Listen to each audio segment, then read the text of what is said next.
நம்ம தமிழ் சினிமா இண்டஸ்ட்ரியில் ஒரு படத்தை பார்த்து அந்த படத்தை பற்றி விமர்சிக்கவோ இல்லை டிஸ்கஸ் பண்ணவோ ஒரு கம்யூனிட்டி இருக்கான்னு கேட்டிங்கன்னா அது கேள்விக்குறி தான். அதை போக்கணும்னு தான் தமிழ் ஸ்டுடியோ முன்னெடுத்தது பியூர் சினிமா மெம்பர்ஷிப். மெம்பர்ஸ் எல்லாம் சேர்ந்து மாதத்துக்கு ஒரு வாட்டி ஒரு ட்ரிப் பிளான் பண்ணி போகிறது வழக்கம். அந்த மாதிரி எல்லாரும் சேர்ந்து ஒரு பெரிய வேன் புக் பண்ணி காலைல 6 மணிக்கே கிளம்பி ஜாலியாக என்ஜாய் பண்ணி சினிமா லேர்ன் பண்ணணும்னு போட இடம் தான் ஆலம்பாறை கோட்டை. மெம்பர்ஸ் எல்லாம் ஒன்றா சேர்ந்து சாப்பிட்டது, கோட்டை பக்கத்தில் கிரிக்கெட் விளையாண்டது, அங்கே பீச்சில் ஃபன் பண்ணதுன்னு ஒரே நாளில் என்ஜாய் பண்ணது ஏராளம். வேறு வேறு பின்புலத்தில் இருக்கவங்க எல்லோரும் ஒன்றா சேர்ந்து தங்களோட கருத்துக்களை அன்பாக ஷேர் பண்ணிக்கிறதே அழகுனா அதோட நோக்கம் சினிமாவாக இருக்கும்போது அது இன்னும் அழகாக கூடுதுங்க. இந்த ட்ரிப்பில் எல்லாரும் சேர்ந்து 2023 ரிலீஸ் ஆன கில் படத்தை பற்றியும் சினிமாவை பற்றியும் டிஸ்கஷன் பண்ணியிருந்தோம். அதை இப்போ நம்ம பார்க்கலாம்.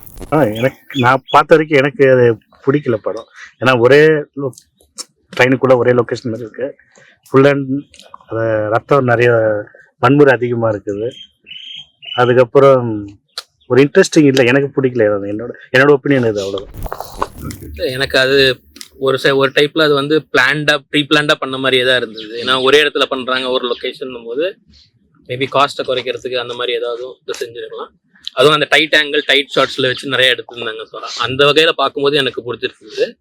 அதே மாதிரி தேவையில்லாமல் அந்த ஹீரோயின் போர்ஷன் அந்த மாதிரிலாம் எதுவும் எடுக்கல. ஸ்டார்டிங்லேயே அவங்கள இது பண்ணிவிட்டு அதுக்கப்புறம் ஸ்டோரி மட்டும்தான் மூவ் ஆச்சு. ஸோ அதுவும் ஒரு சைடில் எனக்கு கரெக்டாக இருந்த மாதிரி தான் இருந்துச்சு. நீங்கள் சொன்ன மாதிரி. ஆனால் எல்லா ஷார்ட்ஸுமே வந்து ஆக்ஷனுக்கு ரொம்ப ஃபுல் இம்பார்ட்டன்ஸ் கொடுத்துட்டு கண்டினியூஸ் சீக்வன்ஸ் ஆஃப் ஆக்ஷன்ஸ் மட்டுமே இருந்த மாதிரி இருந்தது கொஞ்சம் நேரத்துக்கு.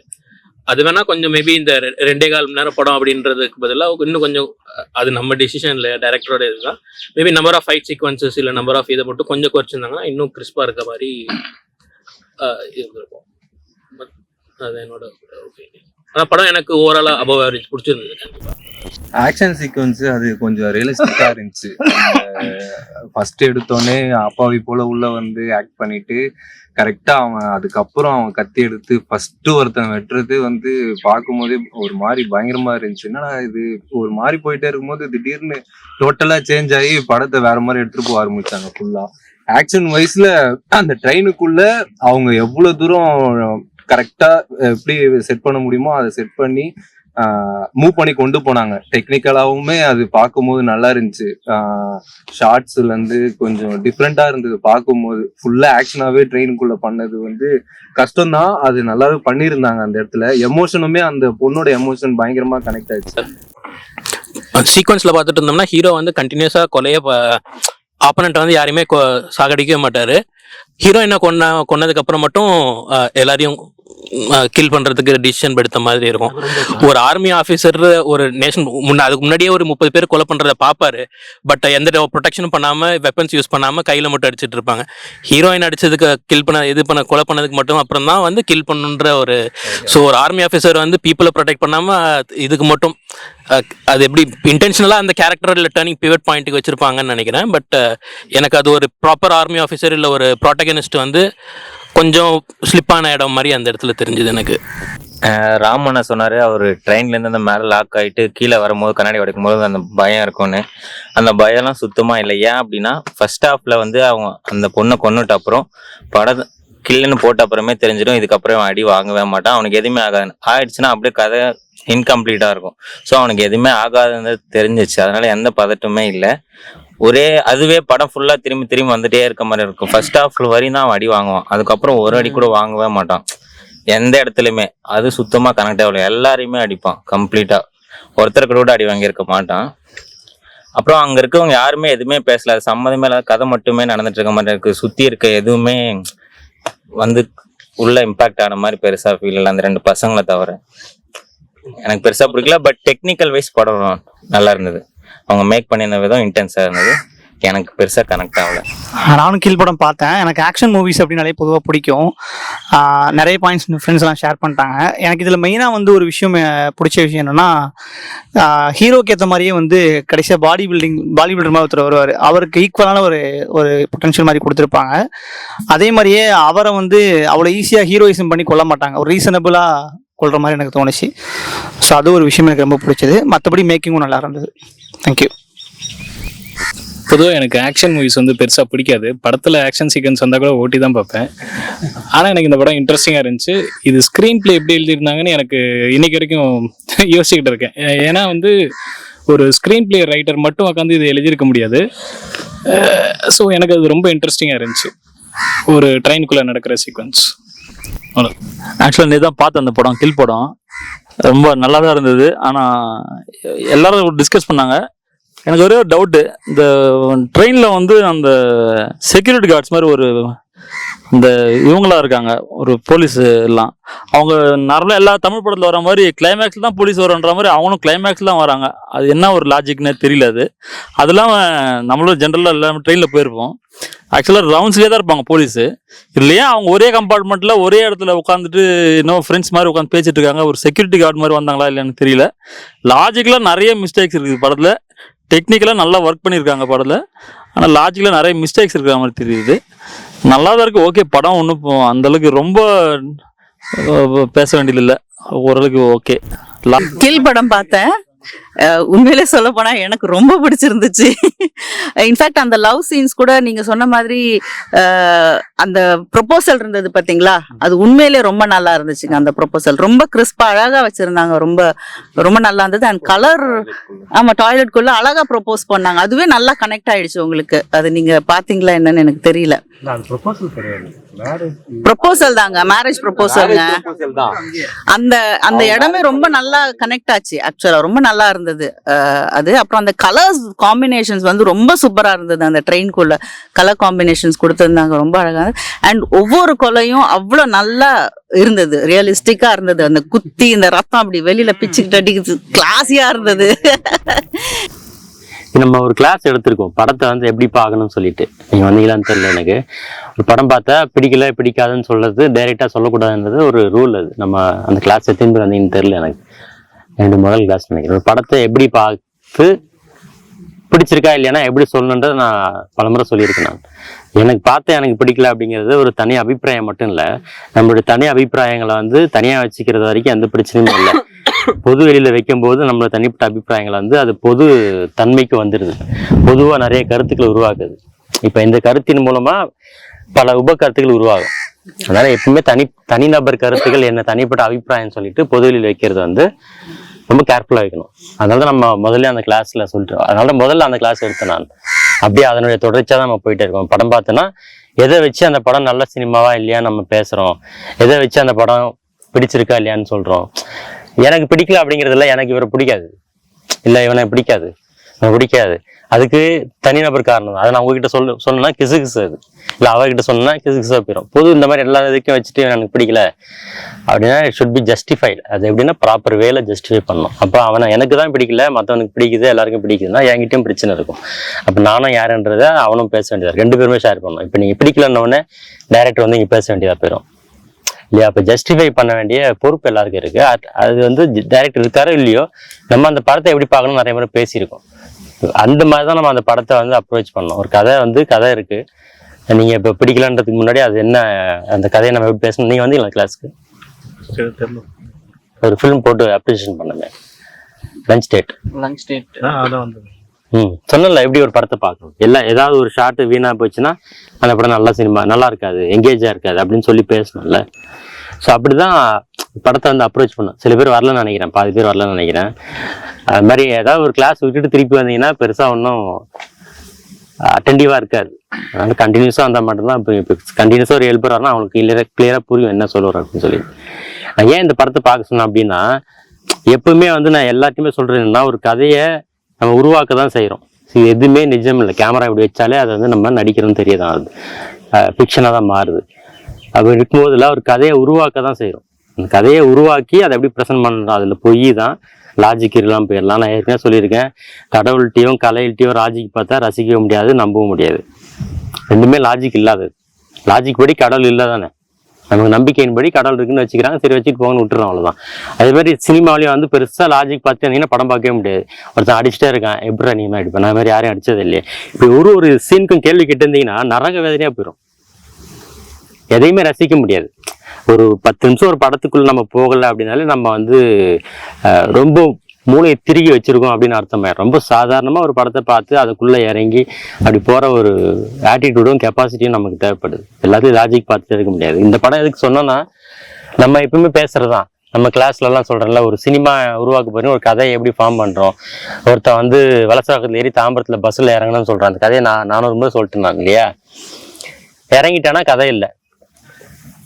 டெல்லியில் ஏறுறாங்க, இல்லை டெல்லிக்கு போகிறாங்களா? டெல்லிக்கு போகிறாங்க, ராஞ்சிலேருந்து நினைக்கிறேன். ராஞ்சிலேருந்து டெல்லிக்கு போகிறாங்க, போயிட்டாங்கன்னா கதை இல்லை இல்லையா. அப்புறம் ஒரு 5 நிமிஷம் தான் வெளியில் நிறைய லொக்கேஷன் நடக்குது. எப்பவுமே எனக்கு இந்த ஒரு லொக்கேஷனுக்கு ஒரு கதை மாறின போது பயங்கர சேலஞ்ச் இருக்குது. நீங்கள் சாதாரணமாக ஒரு லொக்கேஷனில் இது இங்கே ஒரு லொக்கேஷன் தான், இது ஒரு கதையை சொல்லிடுங்களா பார்ப்போம். ஒரு 5 வருஷம் டைம் தரேன் நான், இந்த லொக்கேஷனுக்கு ஒரு கதை சொல்லிடுங்க. எனக்கு ஒரு சிங்கிள் லொக்கேஷன்ல ஒரு ஃபுல் ஃபிலிம் எடுக்கிறது அப்படிங்கிறது ஒரு பெரிய சேலஞ்ச். அது செய்யறவங்க ஒரு ரியல் ஆர்டிஸ்டா இருப்பான். அதுதான் ரொம்ப பெரிய சேலஞ்ச். நிறைய லொக்கேஷன், நிறைய கேரக்டர்ஸ், நிறைய சம்பவங்கள் வச்சு ஒரு படத்தை ஈஸியா கொடுத்துடலாம், கொஞ்சம் போரிங் இல்லாம ஈஸியா கொடுத்துடலாம். ஒரே சிங்கிள் லொக்கேஷன்ல அதுவும் ஒரு ஃபிலிம் கிராஃப்டோட ஒரு பார்க்கும்போது ஃபிலிமியா கொடுக்குறது பயங்கர சேலஞ்ச். அதுவும் இது மாதிரி ட்ரெயின்ல, அது மூவிங்ல, இது மாதிரி ஸ்டாண்டிங்ல இருந்தால் கூட பரவாயில்ல, மூவிங்ல ஒரு படத்தை அந்த மாதிரி கொண்டு வரது ரொம்ப கஷ்டம். அப்போ அந்த படம் வந்து ஒரு பெரிய சேலஞ்சிங்கா இருக்கு. திரும்ப நீங்க இதே ஒரு பஸ்ஸுக்கு அப்ளை பண்ணலாம். இதை ஏன் இந்த மாதிரி படங்களை பார்க்க சொல்றேன் அப்படின்னா, அதுல இருந்து உங்களுக்கு கிளை கதைகள் உருவாகும். உங்க மனசுல இருந்து கதைகளை அப்படி இழுத்துட்டு வர பண்பு இருக்கிற படங்களை தான் நான் பார்த்துட்டு பேச சொல்றேன். நம்ம இப்போ என் மனசுக்குள்ள ஏதோ ஒரு இடத்துல ஏதோ கதை இருக்குன்னா அதை இழுத்துக்கிட்டு வர பண்பு தன்மை வந்து இந்த மாதிரி கதைகளுக்கு இருக்கு. இப்போ இதை வந்து நீங்க அப்படியே எடுத்துட்டு போய் ஒரு டெம்ப்ளேட் மாதிரி ஒரு பஸ்ஸில் அப்ளை பண்ணி பாருங்க. பஸ்ல ஒருத்தன் ஏறுறான், இறங்க முடியாது. நம்ம ஏற்கனவே அந்த கதையை பார்த்துருக்கோம், ஆம்னி பஸ் பார்த்துருக்கோம். ஸ்பீடு வேற, ஆம்னி பஸ் ஷார்ட் ஃபிலிம் சொல்றேன், நம்ம கிளாஸ்ல பார்த்தது. ஆம்னி பஸ் ஒரு படம் பார்த்துருக்கோம், இன்னொரு படம் வந்து அந்த பிளாக் ரைடர் ஒன்று பார்த்துருக்கோம். ஸோ பஸ்ல ஏறி இறங்குறத பத்தி நம்ம 2 கதையில பார்த்துருக்கோம். இதுலயே அப்படிதான், ராஞ்சில ஏறணும், டெல்லியில இறங்க முடியல, ஏன் இறங்க முடியலன்ற ஒரு கதை சொல்றான். அந்த கதைக்குள்ள இது வந்து உட்காந்து இப்படிதான் யோசிப்பான் இல்லையா. இப்போ நான் சொல்ற மாதிரி அவனை யோசிப்பான், ட்ரெயினுக்குள்ள மட்டும்தான் ஒரு படத்தை பண்ணணும். இப்படிதான் முதல் பாயிண்ட் அவனுக்கு கிடைச்சிருக்கும். நான் சொல்றேன் அந்த கதை எப்படி உருவாகிடும், அப்படிதான் உருவாயிருக்கும். இன்னும் வந்து அந்த டைரக்டர் ஒரு ஸ்டண்ட் பேக்ரவுண்ட்ல இருந்து வந்திருக்கணும், இல்லை ஒரு ஆக்ஷன் பேக்ரவுண்ட்ல வந்திருக்கணும். அவருக்கு வந்து ஒரு ஆக்ஷன் வச்சு படம் பண்ண முடியும். அதை வந்து எப்படி பண்ணலாம், பஸ்ஸு இல்லை ட்ரெயின், இப்படிதான் அவங்க வந்து டிஸ்கஷன் ஆரம்பிச்சு மனசுக்குள்ள அவருக்குள்ளேயே அதை வந்து உழன்று அந்த கதையை உருவாக்கியிருப்பாங்க. இல்லை ஏதாவது ஒரு சம்பவத்தை படிச்சு அதுல இருந்து அவங்க கொண்டு வந்திருப்பாங்க. ஏதோ ஒன்று ஒரு ட்ரெயினுக்குள்ள மட்டும் ஒரு கதை நடக்கணும். மோஸ்ட் 90% படம் வந்து ஒரு ட்ரெயினுக்குள்ள மட்டும் நடக்கும். அப்படின்னும் போது அவன் என்ன பண்றான், அந்த ட்ரெயினுக்குள்ள என்னெல்லாம் பண்ண முடியும் அப்படின்னு திங்க் பண்றான். அதுக்குள்ள ஒரு எமோஷனை கொண்டு போய் வைக்கணும், அதுக்குள்ள வந்து உங்களை கட்டி போற மாதிரி எங்கேஜிங்கா இருக்கணும், அதுக்குள்ள நீங்க பார்த்து சிலிர்க்கிற மாதிரி சில காட்சிகளாச்சும் இருக்கணும். அந்த மூமெண்ட்லயே அவன் வந்து மியூசிக்ல சவுண்ட்லாம் அட்ராக்ட் பண்ணி உட்கார வைக்கணும். இவ்வளோ சேலஞ்ச் இருக்குல்ல, அதை எடுத்து செய்யறான்னா வந்து ஒரு சேலஞ்சை அக்செப்ட் பண்ணிக்கிட்டேன். ஒரு பெரிய டேலண்டட் கிராஃப்ட் மேன் தான் அவன். அதுக்கு தான் இந்த மாதிரி கதையை பார்க்க சொல்றது. இந்த படங்கள் பார்க்கறதுல அதை பார்த்துட்டு அப்படியே போயிடுறதுக்கு இல்லை, அந்த படத்தை பார்த்துட்டு நமக்கு அதுல இருந்து ஒரு கதையை உருவாக்கலாம். அதுல இருந்து நமக்கு வேற அதை அப்படியே டெம்ப்ளேட்டா கொண்டு போய் வேற இடத்துல அப்ளை பண்ணி பாருங்க. இப்போ அதை அப்படியே டெம்ப்ளேட்டா வச்சு நம்ம வேற அப்ளை பண்ணி பார்ப்போமே, நம்ம ஊருக்கு ஏற்ற மாதிரி. யாருக்காச்சும் அப்ளை பண்ண முடியுமா? அதே டெம்ப்ளேட்டு ராஞ்சில ஏற மாதிரி இங்க வந்து மதுரையில் ஏறி சிதம்பரத்துல இறங்கணும், இல்லை சென்னைக்கு வந்து இறங்கணும். ஆனா இறங்க முடியாது. ஏன் இறங்க முடியாது? அவன் லவ்வரும் அவனும் போறாங்க. டெம்ப்ளேட் அப்படியே அப்ளை பண்ணி பார்ப்போம், பண்ணல கதை உருவாதா இல்லையா? அதே மூவி, அதே பஸ், அதுல ட்ரெயின், இதுல பஸ், இன்னும் ஈஸி. நம்ம கிட்ட கண்ட்ரோல் இருக்கு. ஆனா இன்னும் சேலஞ்ச் ஆகுது. அதுலயாச்சும் ஒரு 8 பெட்டி இருக்கு, 4 பெட்டிக்கு ஓடுறாங்க, A1 B1 B2 வரைக்கும் ஓடுறாங்க. இல்ல ஒரே பஸ்ஸா இருக்கு, அப்ப இன்னும் சேலஞ்ச் அதிகம். இன்னும் லொகேஷன் கம்மியாகுது, இன்னும் சேலஞ்ச் அதிகம். அப்புறம் மக்கள் இன்னும் நெருக்கமா இருக்கு. ட்ரெயின்லயாச்சும் க்ளோஸ்டு ஸ்பேஸ் இருக்கு, இதுல ஓப்பன் ஸ்பேஸ், மக்கள் இன்னும் நெருக்கமா இருக்கு. அப்ப இன்னும் அதிகமான சேலஞ்ச் கிரியேட் ஆகுது. ஆனா இந்த கதையை வச்சுட்டு உங்களால இன்னும் டெம்ப்ளேட்ல ஒரு கதையை கிரியேட் பண்ண முடியும். அப்படி கிரியேட் பண்ணும்போது இதே மாதிரி இல்லாம இதுல இருந்து சிலதை ரிமூவ் பண்ணிட்டு சிலதை ஆட் பண்றோம், சிலதை எக்ஸ்ட்ரா கொண்டு வரோம், சிலதை தேவைன்னு கழிக்கிறோம். அப்ப புதுசா ஒரு கதை உருவாயிரும். அதுதான் இன்ஸ்பிரேஷன் அப்படின்றது. அப்போ உங்களுக்கு ஒரு கதையை உள்ள உருவாக்குறதுக்கு ஏதோ ஒரு படமோ ஏதோ ஒரு ஷார்ட் ஸ்டோரியோ ஒரு சம்பவமோ ஹெல்ப் பண்ணுதுன்னா அது வந்து ரொம்ப முக்கியமானது. அது உங்களுக்கு பிடிச்சிருக்கோ இல்லையோ, ஆனா அதுல இருந்து ஒன்று கிரியேட் பண்ண முடிஞ்சு அப்படின்னா அது ஒரு நல்ல படைப்பு தான். அது உங்களுக்கு அதுல இருந்து வேற ஒரு கதைகள் உருவாக்குதுல்ல, உங்களால வேற கதைகளை உருவாக்க முடியும். அது மாதிரி என்னால் பண்ண முடியாது. அதுவும் கிறிஸ்பா இந்த படம் வந்து பெரிய சக்சஸ்ஃபுல்லான ஃபிலிம். இது ஒரு பெரிய ஃபாரின் கம்பெனில அந்த படத்தை வந்து நிறைய பணம் கொடுத்து வாங்கியிருக்காங்க அந்த கதையை அவங்க ஊர்ல படம் பண்றதுக்காக. பெரிய சக்சஸ்ஃபுல் ஃபிலிம் அது. ட்ரெயினுக்குள்ள ஏன் இந்த போலீஸ்காரங்க வரமாட்டாங்கன்னு சொல்லிட்டு நார்த் இந்தியாவுக்கு டிராவல் பண்ண ஒருத்தனுக்கு இந்த கதை ரொம்ப ஈஸியா அட்டாச் ஆகும். சவுத் இந்தியாவில் மட்டுமே டிராவல் பண்ண ஒருத்தனுக்கு இந்த கதை புரியும். ஏன்னா சவுத் இந்தியாவில் ஒரு டிடிஆருடைய பங்கும் ஒரு அதுக்குள்ள டிக்கெட் செக் பண்ண வர்றாரு இல்லையா, அவர் தான் டிடிஆர். அவரோட பங்கு ஹெவியா இருக்கும். தெரியாதனமா இப்போ ஒரு 2 நிமிஷம் ஏற்றம்ல பிடிச்சா 500 ரூபாய் ஃபைன் போட்டு கீழே இறக்கி விட்டு கடுமையான சட்டத்திட்டங்களா இருக்கும். நீங்க நார்த்ல ஏசி கோச்ல A1 கோச்ல டிக்கெட் எடுத்துட்டு போய் படுத்தாலும் வந்து தட்டி எழுப்பிவிட்டு பக்கத்துல 10 பேர் உட்காருவான். அதுக்கப்புறம் 100 பேர் வந்து உட்காருவான். நார்த் இந்தியாவை பொறுத்த வரைக்கும் ட்ரெயின்ல எந்த விதமான மரியாதையும் யாருக்குமே கிடையாது. எப்படின்னா வந்து உட்காருவான். இல்ல டிக்கெட் வாங்காமலே ஏறிலாம் உட்காருவாங்க. அப்புறம் திருடு வந்து பயங்கரமா நடக்கும். மும்பைல இருந்து நீங்க புனேல இருந்து மும்பைல இருந்து சென்னைக்கு வரும்போது ஒரு ஸ்பாட்ல போலீஸ் வந்து எல்லார்ட்டையும் சொல்லுவான், ஜன்னல்ல மூடிடுங்க, ஜன்னல்ல மூடிடுங்கன்னு ஒரு பிழையா சொல்லிட்டு போவான். ஆமா. அப்புறம் அது நார்த் இந்தியால சில இடங்கள் அந்த மாதிரி உண்மையிலே இருக்கு. ஸோ அதை வந்து நம்ம வந்து லாஜிக் மேல சொல்றோம். சவுத் இந்தியால வேற மாதிரி இருக்கும். இங்க அந்த மாதிரி திருட்டு பயம் இருக்காது, பெரிய சிக்கல் இருக்காது, ரொம்ப ப்ராப்பரா இருக்கும். ட்ரெயின்ல ஏறினோம்னா நிம்மதியா டிராவல் பண்ணுவோம். அங்க அந்த மாதிரி இல்ல. ஆந்திரா தானாலே கொஞ்சம் கஷ்டம் தான். அது படத்துல ஒரு பெரிய தப்பு இருக்கு, பிளண்டர் மிஸ்டேக் இருக்கு. நம்ம இப்போ வன்முறை சில பேருக்கு பிடிக்காது. அது வந்து அவங்களோட இயல்புலேயே அடித்தரத்தெல்லாம் பார்த்துருக்க மாட்டாங்களா, ஹெவியா அடி வாங்கியிருப்பான். அதனால வன்முறை பிடிக்காது. வன்முறை அப்படிங்கிறத நம்ம எப்படி பார்க்குறோம் அப்படிங்கிறதான். வன்முறை பிடிக்காதவன் பயங்கரமா வன்முறையானவெல்லாம் இருப்பான், சைக்கோத்தனமா இருப்பான். ஆனா அவன் பார்த்தா ஐயோ ரத்தம் ரத்தம் அப்படின்பான். ஆனா அவன் ரத்தத்தை குத்தி குத்தி குத்தி பார்க்கும்போது அவன் ரொம்ப சந்தோஷமடைவான். அந்த மாதிரிலாம் சில குரூப்லாம் இருக்கு. அதில் வன்முறை பிடிக்காதுன்றது வந்து ஒரு இதில் ஆடட் அட்வான்டேஜ்லாம் இல்லை. எல்லாத்தையும் பார்க்க வேண்டிய அவசியம் இருக்கு. அதுவும் பொதுமக்கள் சொல்லிச்சுன்னா பரவாயில்ல. பொதுமக்கள் இப்போ அப்படி போறவங்க ஒரு 10 பேர் எனக்கு வன்முறை பிடிக்காது பண்ணா நியாயம் இருக்கு. ஒரு ஃபில்ம் மேக்கரா இருக்கிறவங்களுக்கு வன்முறை பிடிக்காது அப்படின்றது தப்பு. நான் ஒரு ரொம்ப சாஃப்ட் ஃபில்ம் மேக்கர், விக்ரமன் மாதிரி ரொம்ப இல்லை. நான் சொல்றேன் பொதுவா சில பேர் சொன்னதுனால ரொம்ப அமைதியா ரொம்ப சாஃப்டா ஃபேமிலி படம் தான் பண்ண போறோம் அப்படின்னா கூட அதே ஒரு வன்முறை தான். இல்லை ஃபேமிலியில் இல்லாத வன்முறை சமூகத்தில் இல்லவே இல்லை. ஒரு ஃபேமிலியை சேர்ந்தா நான் சமூகம் உருவாகுது. அதுக்குள்ளதான் நிறைய எல்லா வன்முறையுமே ஃபேமிலிக்குள்ளதான் இருக்கு. நீங்க பாக்குற வன்முறை இப்படி குத்துறதை பாக்குறீங்க, அதை விட கடுமையான வன்முறை ஃபேமிலிக்குள்ளேயே இருக்கு. அதனால வன்முறை பிடிக்கலன்னு சொல்லி தப்பிக்க முடியாது. படத்துல ஒரு பிளண்டர் மிஸ்டேக் இருக்கு. நம்ம ஸ்கிரீன் பிளேவா பார்த்தோம்னாலே ஒரு பெரிய பிளண்டர் மிஸ்டேக் இருக்கு. நம்ம நிறைய பேசியிருக்கோம், அந்த மாதிரி ஒரு மிஸ்டேக் இருக்கு. யாரும் அதுதான் சொன்னேன். நீங்க ஷார்ட்ஸ் வைஸாவோ இல்லை சீன் வைஸாவோ எடிட்டிங் அந்த மாதிரி பேசாம நான் சொல்லியிருக்கேன், நீங்களாம் இந்த கிளாஸ்ல இல்லை எமோஷனல்ல ஃபாலோ பண்ணிட்டு இருக்கீங்க. அதனால உங்களுக்கு வந்து அதை கண்டுபிடிக்க முடியல. விஷுவல்ஸா இப்போ எனக்குலாம் அந்த படத்தை ஒரு ராத்திரில இப்பவே நான் என் பையன் வந்து படம் பார்க்கவே முடியாது வீட்டில். இந்த படத்தை சண்டை போட்டு உட்காந்து ஒரு அப்படியே ஃபுல் பிளட்ஜை பார்த்து முடிச்சு நான். ஏன்னா என்னால் அவ்வளோ ஒன்றி போக முடிஞ்சிச்சு. என்னுடைய தனிப்பட்ட அபிப்பிராயம் இல்லை, இப்போ அதுதான் சொல்ல வரேன். அது அந்த படம் என்னை கூட்டிட்டு போகுது. நான் போயிட்டு என்னுடைய மூளையை வச்சு ஹெவியா எப்படி என்னை பண்ணிடுறான் பார்த்துருவோம். அங்கே ஒரு லாஜிக் மிஸ்டேக் சரிப்படாது, இது குத்துது பாரு தெரியுது ரத்தம் இல்லை அப்படின்னு நினைச்சிட்டே பார்த்தேன்னா உள்ள இறங்க முடியாது. நான் அப்படியே எல்லாத்தையும் இழந்துடணும். முதல்ல ஏன் சினிமா இப்படி எல்லாம் ரசிக்கிறான்னா எல்லாத்தையும் இழக்க வைக்குது. உங்களை நீங்களாவே இல்லாம மாத்திருது. உங்களுக்குள்ள வேற ஒரு விஷயத்த கொண்டு வந்து இறக்கி விட்டுட்டு உங்களை அப்படியே அடியோட என்ன நான் இல்லாம மாத்திர ஒண்ணு நமக்கு ரொம்ப பிடிக்கும். அது எனக்கு ரொம்ப இன்ட்ரெஸ்டா இருக்குல்ல.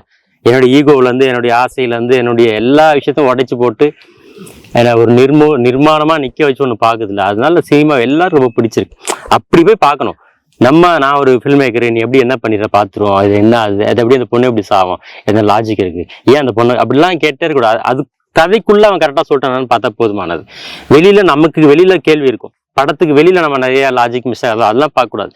படத்துக்குள்ள இதெல்லாம் கரெக்டா இருக்கா அப்படின்னு. ஆனா அந்த படத்துக்குள்ள ஒரு சின்ன பிரச்சனை இருந்துச்சு, அது யாரும் கவனிக்கவில்லை. அது ஏன் கவனிக்கல அப்படின்னா செகண்ட் ஹாஃப்ல நமக்கே கோவம் வந்துச்சு. அவங்களுடைய அந்த பண்டிட்ஸோடைய ஹெவி வன்முறை வந்து வயலன்ஸ் வந்து நமக்கு கடுப்பாயிடுச்சு. இவனெல்லாம் அடிச்சு கொன்னா போகுதுன்ற மாதிரி ஆயிட்டோம். அதனால நம்ம வந்து அந்த மேஜர் மிஸ்டேக் வந்து கவனிக்காம விட்டுட்டோம்.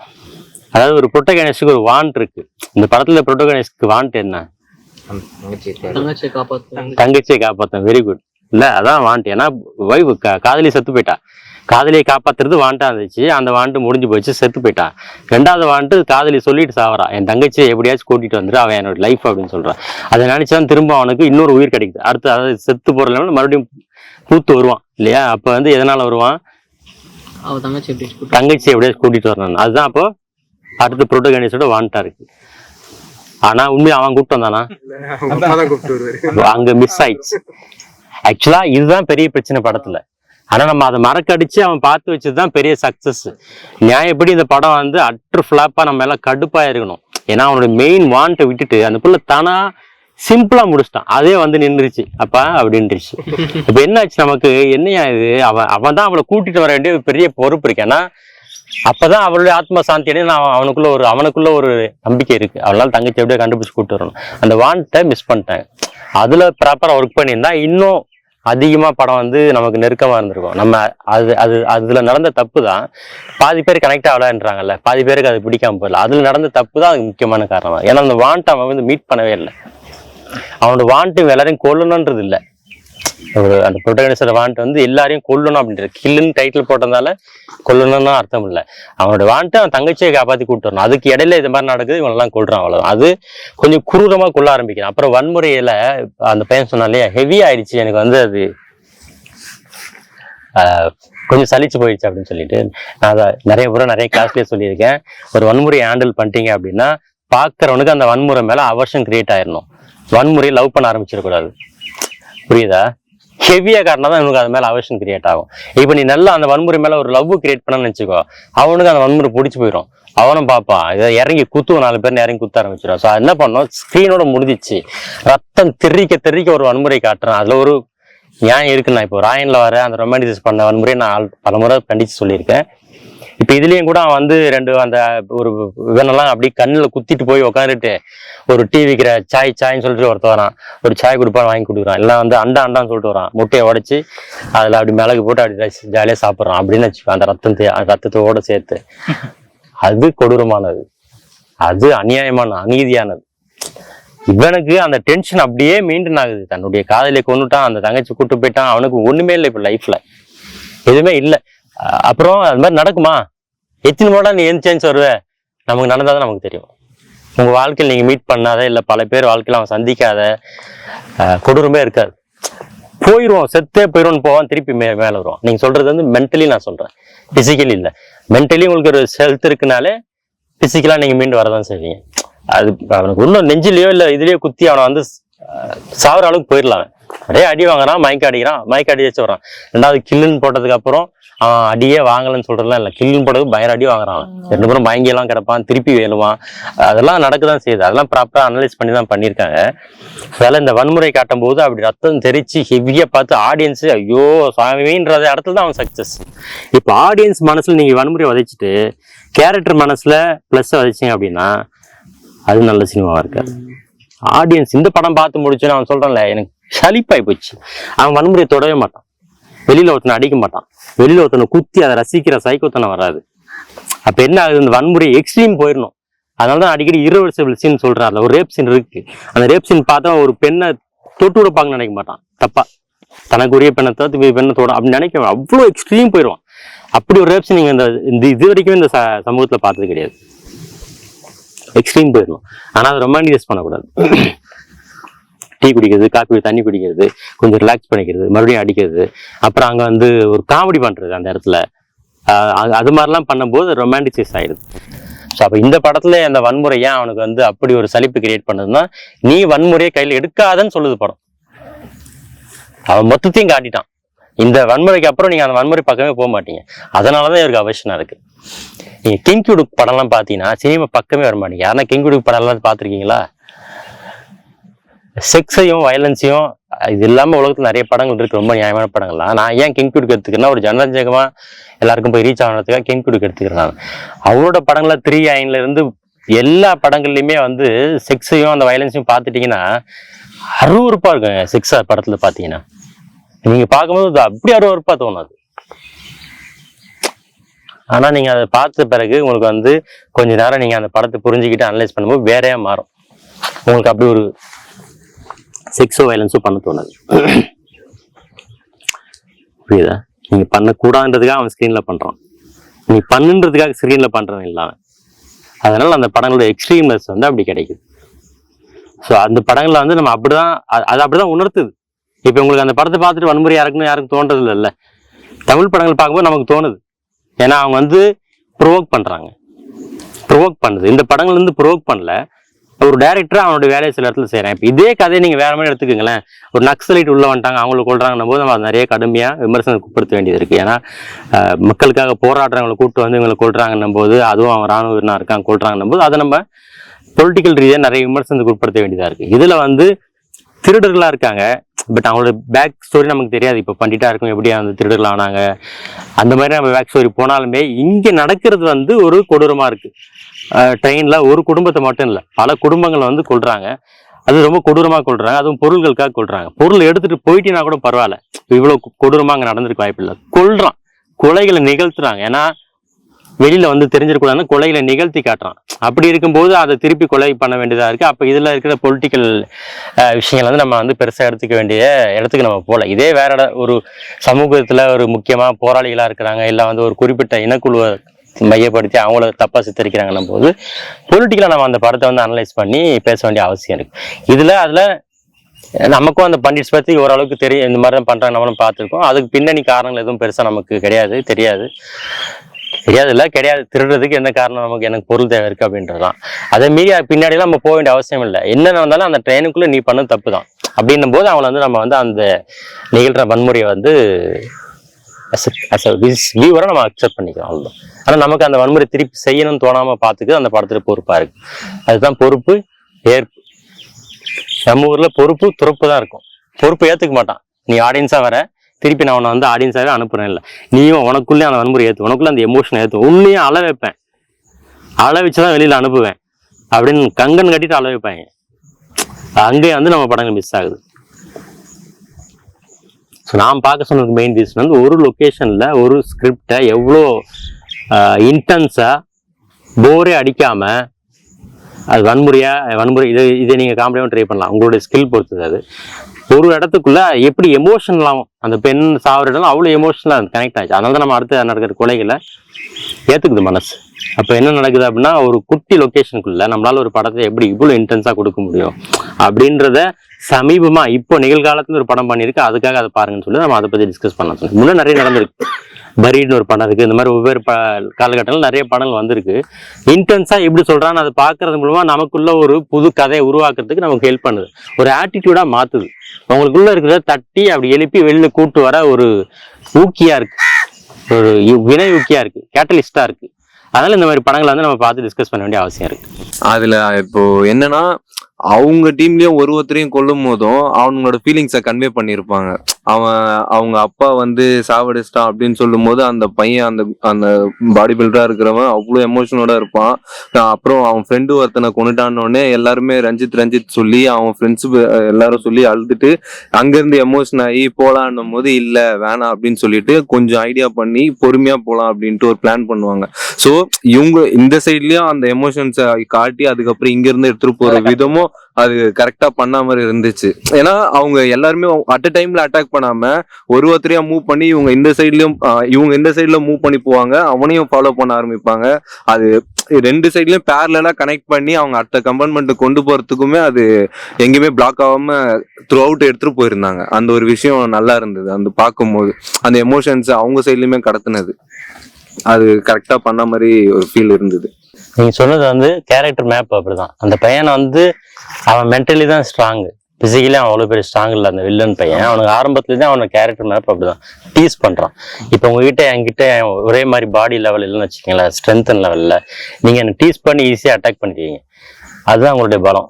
அவன் டீஸ் பண்ணி தான், அதாவது உங்களை வெறுப்பேற்றி ப்ரொவோக் பண்ணி உங்ககிட்ட இருக்கிற எனர்ஜியை சக் பண்ணி உங்களை எனர்ஜி லெஸ்ஸாக மாற்றி அவன் அடிக்கிறான். அதுதான் அந்த கேரக்டர் மேப். சைக்கிள்ல அதான் அவனோட கேரக்டர் மேப்ல அவன் டீஸ் பண்றான். அது அப்பதான் அவங்க எனர்ஜி சக் பண்றான். அப்ப அவங்கள்ட்ட இருந்து எனர்ஜி எடுத்துட்டு நீங்க எப்போ கொஞ்சம் வீக்கா இருக்கீங்களோ அடிக்க ஆரம்பிக்கிறான். அதுதான் அவனுக்கு வந்து டெக்னிக்கலி ஸ்ட்ராங்கா இருக்கிறான் அவன். நான் எப்பயுமே அடிக்கடி சொல்றது, ஒரு பெஸ்ட் ஃபிலிம்ல ஹீரோ ஸ்ட்ராங்கா இருக்க மாட்டான். நீங்க பெஸ்ட் ஃபிலிம்னு எடுத்து லிஸ்ட் பண்ணுங்க. நான் எப்பயுமே தமிழ் ஒரு படம் சொல்லுவேன், கில்லின்னு ஒரு படம். யார் ஸ்ட்ராங் அதுல? எந்த படத்துல வில்லன் ஸ்ட்ராங்கா இருக்கானோ அந்த படம் தான். வில்லனை டம்மியா காட்டுவான், வேலையே இல்லைங்க ஹீரோக்கு, வேலையே இல்லை. எப்ப ஹீரோக்கு வேலை? ஹெவியா ஒருத்தன் ஆப்போசிட்ல இருக்கும் போதுதான் வேலை. இப்ப நமக்கு எப்ப வேலை இருக்கு, ஹெவியா நம்மளை எதிர்க்கணும் ஒருத்தனா தான் நம்ம இன்னும் கூடுதலா சிந்திக்கிறோம். நிறைய கஷ்டம் ஒருத்தன் தான் பயங்கர மெச்சூரிட்டியா இருப்பான். அவனை பார்க்கும்போது முகத்துல ஒரு ஒளியட்டம் தெரியும், ஹெவியா அடிபட்டிருக்கான் அவன் இப்படின்னு தெரியும். ஒண்ணுமே இல்லாதான் அப்படியே இருப்பான். இங்கே நிறைய உதாரணம் இருக்கு, நிறைய சொல்ல பாக்குறேன். சேலஞ்ச் இல்லைல்ல, வில்லனை எங்க ஹெவியா காட்டுறீங்களோ இந்த படத்துல அந்த வில்லன் கடைசி வரைக்கும் அவனை அடிச்சு கொள்றான். அவனை நம்மள சொல்றதான் அடிக்கிறான். அவ்வளவு ஸ்ட்ராங்கா வில்லனை கிரியேட் பண்ணிட்டீங்கன்னு வச்சுக்கோங்க. நான்ஜி பெரு வெற்றி பெற்ற எல்லா படமும் எடுத்து பாருங்களேன், வில்லன் தான் ஸ்ட்ராங்கா, வில்லன் தான் டாப்ல இருக்கணும். நிஜ வாழ்க்கையிலேயே பாருங்க, ராமர் பெரியவரா ராவணன் பெரியவனா, ராவணன் தான். அதாவது நிஜத்துல இல்ல, மித்துல சொல்றேன். ஹெவியான வில்லன் தான் ஒரு நல்ல கதையை வந்து டிராவல் பண்ணி கூட்டு போறான் ஆடியன்ஸ். வில்லன் சொத்தியா இருந்தான்னு வச்சுக்கோ, சக்சஸ்க்கே அரவிந்த் சாமி வில்லன் ஸ்ட்ராங்கா. எப்பயுமே ஒரு டைரக்டரா நம்ம பண்ண வேண்டியது ஆன்டகனிஸ்டா ரொம்ப ஸ்ட்ராங் பண்ணிட்டே இருக்கணும். அப்பதான் ப்ரோட்டகனிஸ்ட் வந்து அவனை எப்படி வீழ்த்துறதுன்றது இன்னும் ஸ்ட்ராங் ஆகும். நீங்க எடுத்த உடனே இவன் வரான், 2 அடி அடிக்கிறான், விழுந்துடுறான் அப்படின்லாம் வச்சீங்கன்னா ஆடியன்ஸ் வந்து விழுந்துட்டு போயிடுவாங்க. அப்புறம் அந்த இரிவர்சபிள் கூட போன வாரம் பார்த்தேன். அந்த சப்வே பார்க்கும் போதெல்லாம் சப்வேனாலே எல்லாருக்கும் அந்த சீன் தான் ஞாபகம் வருது. அவன் பண்ணிட்டு போயிருந்தா கூட பரவாயில்ல, அதுக்கப்புறம் ஒரு விஷயம் அந்த பொண்ணு வச்சு பண்ணுவான், அதுக்கப்புறம் எவனுக்கும் அந்த ஒரு தாட்டு வராது போல. அவ வந்து பெரிய சூப்பர் ஸ்டார் மோனிகா பெலுஸ்கின் பேர் அவளுக்கு, அவளை எல்லாருக்குமே தெரியும். மோனிகா பெலுஸ்கி தெரியுமா இல்லையா உங்களுக்கு? பெரிய ஆக்டர், அதுலயும் வருவாங்க, ஒரு படத்துல வருவாங்க. அவங்க எல்லா படத்துலயுமே மோஸ்டா அந்த மாதிரி ஒரு சீன்ல யாரும் நடிக்க ஒத்துக்க மாட்டாங்க. ரியல் ரேப் மாதிரி இருக்கும். மலினா படத்துலயும் அதே மாதிரி மலினாலதான் அழகா காமிச்சிட்டு செகண்ட் அந்த கிளைமேக்ஸ்ல அந்த ஊரே வந்து அவ்வளவு இது பண்ணி அவங்க கேவலப்படுத்தி மலினால வரதான் மோனிகா பெலுஸ்கி அந்த படத்துல நடிச்சிருப்பாங்க. அது ஸ்கிரீன் பிளேவே வந்து கதையே தலைகீழ நடக்கும். ஃபர்ஸ்ட் எடுத்தோடனே கிளைமேக்ஸ் படம் முடியும் போது ஸ்டார்டிங் வச்சு டைரக்டர் ட்விஸ்ட் பண்ணி அந்த மாதிரி எக்ஸ்பெரிமெண்டல் படங்களை பார்க்கணும். நீங்க பாக்குறதெல்லாம் வந்து ஒரு கதையா பார்க்கணும்னு நினைக்கிறீங்க. கதை சொல்லு பவச்சலத்துறை கதையை கேட்கிற அத்தனை பேருமே வந்து தன்னுடைய அறிவை வந்து வளர்த்துக்க முடியாதுன்னா மாறிடுவான். இப்ப எங்க வரும்போது கேட்டுச்சு என் காதல பஸ்ஸுக்குள்ள, அதனால சொல்றேன் நான், கதையை கேட்கவே கேட்காதீங்க. சரி, இந்த மாதிரி கதைகள் வந்து அந்த மாதிரி கதையில இருந்து உருவாது. இப்ப நான் சொல்றதுல இன்ஸ்பயர் பண்றதுன்னு இருக்குல்ல, இன்னொருத்தன் தன்னுடைய இன்டர்பிரிட்டேஷனோட ஒரு விஷயம் சொல்றான்னு வச்சுக்கேன், அதை வந்து இப்ப நம்ம பார்த்து அதுல இருந்து தான் எடுக்கிறேன். என்னுடைய இன்டர்பிரேஷன் நான் கொடுக்கறதில்ல, அந்த படத்துக்குள்ள இருந்து எடுத்துதான் நான் பேசுறேன். நானாவே வந்து இது அவ்வாறு இருக்கலாம், இவ்வாறு இருக்கலாம், அவ்வாறு இப்படின்லாம் அப்புறம் ரொமான்டிசைஸ் பண்றது. உள்ளூருக்கு வந்துட்டு அருண் நான் சொன்னாருன்னு அப்புறம் நான் பார்த்தேன். எனக்கு உடனே ஞாபகம் வந்தது வந்துட்டு ஸ்க்ரீன் பிளேல வந்து என்னடா இப்படி ஒரு பிரில்லியன்ஸ் பண்ணியிருக்காங்களேன்னு சொல்லிட்டு ஒரு 1 hour கழிச்சு வந்து நான் பண்ணி தனியாக பேச ஆரம்பிச்சிட்டேன். ஏன்னா வந்துட்டு இது வந்து லீனியர் ஸ்க்ரீன் பிளே, என்ன நடக்குதோ அது அப்படியே லீனியராக தான் காமிச்சிட்டு இருக்காங்க. ஃபர்ஸ்ட் ஹாஃப்ல வந்துட்டு ஸ்லோவா போற மாதிரி இருக்கும், அது எங்கடா போகுது கதைன்னு தெரியாத மாதிரி இருக்கும். ஆனால் அந்த 1 hour கழிச்சு வந்துட்டு அப்படியே ஒன்னொன்னா ரிவீல் பண்ணிட்டே இருப்பாங்க. நான் லீனியர் ஸ்க்ரீன் பிளேல உங்களுக்கு ஒரு முடிச்செல்லாம் போட்டு ரிவீல் பண்ணி உங்களை இன்ட்ரெஸ்டிங்காக கொண்டு போறது வந்துட்டு கொஞ்சம் ஈஸின்னு வச்சுக்கோங்களேன். அதுலேயும் ஹார்ட் ஒர்க் பண்ணும், ஆனால் நீங்கள் அது கொஞ்சம் ஈஸி ரிலேட்டிவ்லி. ஆனால் லீனியர் ஸ்க்ரீன் பிளேலையும் வந்து லைக் எதர்ச்சியாக நடக்கிற நார்மலான எல்லார் வீட்லேயும் சராசரியாக நடக்கிறது. இதை சீரியலாக நான் எடுத்துருக்கலாம், ஆனால் அப்படி ஒரு ஸ்டோரியை எடுத்துகிட்டு போயிட்டு நல்லா ரிவீல் பண்ணியிருப்பாங்க. அதில் கிளைமேக்ஸில் வந்து எனக்கு தீமாக கன்வே ஆனது என்னன்னா, எல்லா மனுஷங்களும் சின்ன சின்ன தப்பு பண்ணியிருக்காங்க, ஆனால் எல்லா மனுஷங்களும் சின்ன சின்ன தப்பு பண்ணதுக்கு பின்னாடி வந்து சமூக ப்ரெஷர் இருக்கு. அந்த தீமை தான் நான் இந்த படத்தில் ஒரு தீமாக பார்க்குறேன். எனக்கு வந்து ஆனால் அது வந்து அந்த தீமை வச்சு தான் இவர் இந்த கதையை எழுதினாரா, இல்லை எதனா ரியல் லைஃப் இன்சிடென்ட் வச்சு அந்த பாயிண்ட் டெவலப் ஆச்சா அப்படின்றது எனக்கு தெரியல. பட் ஆனால் எனக்கு தீமாக சூப்பராக ஒர்க் அவுட் ஆச்சு. இதில் வந்து கடைசியில் வந்து பார்த்தீங்கன்னா எந்த ஒரு தனி மனுஷனுமே வந்துட்டு தப்பு பண்ணல, ஒரு தனி மனுஷனும் தப்பு பண்ணியிருப்பான், ஆனால் அவனுக்கு பின்னாடி வந்துட்டு ஒரு சமூக அழுத்தம் இருக்கும். ஊர்வசி சொல்றதுக்கு பின்னாடி ஒரு சமூக அழுத்தம் இருக்கும், பார்வதி அவங்க இது பண்றதுக்கு முன்னாடியும் ஒரு அவங்க தான் வந்து எல்லாரும் பாதிக்கப்பட்டவங்களா இருப்பாங்க. மற்றபடி அவங்க அம்மா, பார்வதியோட அம்மா, அப்பா எல்லாருமே வந்து சமூக அழுத்தத்தினாலேயே வந்து இது பண்ண மாதிரி இருக்கும். இந்த தீமை கவர் பண்ணது எனக்கு ரொம்ப பிடிச்சிருந்துச்சு. ரொம்ப ரியலிஸ்டிக்கா, ரொம்ப இன்டென்ஸா கொண்டு போயிருந்தாங்க. ஒரு ஸ்ட்ராங்கான ஸ்க்ரீன் பிளே, ஒரு ரொம்ப த்ரில்லிங்கான போனோம்னா லார்ஜர் லைஃப் தான் எடுக்கணும் அப்படின்னு அவசியம் இல்லை. ஒரு சின்ன நம்ம வீட்டில் நடக்கிற விஷயத்த வச்சே வந்து நீங்கள் த்ரில்லிங்காக கொண்டு போகலான்றதுக்கு இது செம்ம எக்ஸாம்பிளாக இருந்துச்சு. அதனால எனக்கு பிடிச்சிருந்துச்சு. ஆக்சுவலாக வந்து அந்த படத்தை ஈவனிக்காங்க, ஆனால் அந்த ஈவனி முடிவு எடுக்கல. இப்போ டிசிஷன் நான் எடுத்தாரா என் லைஃப்பில், நான் கஷ்டப்பட்டேன், டிசிஷன் நான் எடுத்தேன்னு நான் ஃபீல் பண்ணேன். ஆனால் டிசிஷன் அவங்க எடுத்துக்க மாட்டாங்க. ஆனால் அவங்க அப்பா அம்மா எடுத்துப்பாங்க கல்யாணத்துக்கு, இந்த பக்கம் ஊர்வசி எடுத்துப்பாங்க. ஆனால் கஷ்டப்படுத்த பார்த்தா அந்த பொண்ணு தான் லைஃப்பில் அப்படி தான் கட்டிப்பாங்க. ஆனால் என்ன கடைசி கிளைமேக்ஸ் நீங்கள் பார்க்கும்போது எனக்கு நான் கெஸ் பண்ணிட்டேன், கிளைமேக்ஸ் இப்படி தான் முடிக்க போகிறாங்க கெஸ் பண்ணிட்டேன். இது எந்த அளவுக்கு பொயட்டிக்காக முடிக்க போவாங்கன்னா நான் கடைசி வெயிட் பண்ணிருந்தேன். பட் இன்னும் கொஞ்சம் பொயட்டிக்காக முடிச்சிக்கலாமே அப்படின்னு ஒரு எண்ணம். அண்ட் எதுக்கு இந்த கதைக்கும் எதுக்கு ஃப்ளட் காமிச்சாங்கன்றது ஒரு டவுட் இருக்கு. யாரு ஃப்ளட் இடி போய்க்கும். அந்த தீம் எவ்வளவு அழகா கவர் பண்ணிருக்காங்க. ஒரு சாவு வீடு ஸ்டார்டிங் சீன்ல இருந்து, இப்போ அதான் நீங்க சொல்லிட்டீங்கல்ல, ஸ்டார்டிங் சீன்ல இருந்து எண்ட் சீன் வரைக்கும் அந்த மூடு அழகா அப்படியே கொண்டு போயிருப்பான். அழுதுட்டு அப்படின்னு அடிச்சிருக்க மாட்டாங்க. அப்படியே ஸ்டார்டிங் சீன்ல இருந்து எண்ட் சீன் வரைக்கும் சாவர வீட்டுல எல்லாரும் எப்படி சோகமா இருப்பாங்க, இயல்பா நீ சாப்பிடுமா, ரொம்ப நாள் அழுதுட்டு அப்புறமா அந்த மூடு அப்படியே அழகா கொண்டு போயிருப்பாங்க. ஃப்ளட் வந்தது வந்துட்டு ஏன்னா அந்த கனெக்ஷன், அது ஒரு பிளாட்டுக்காக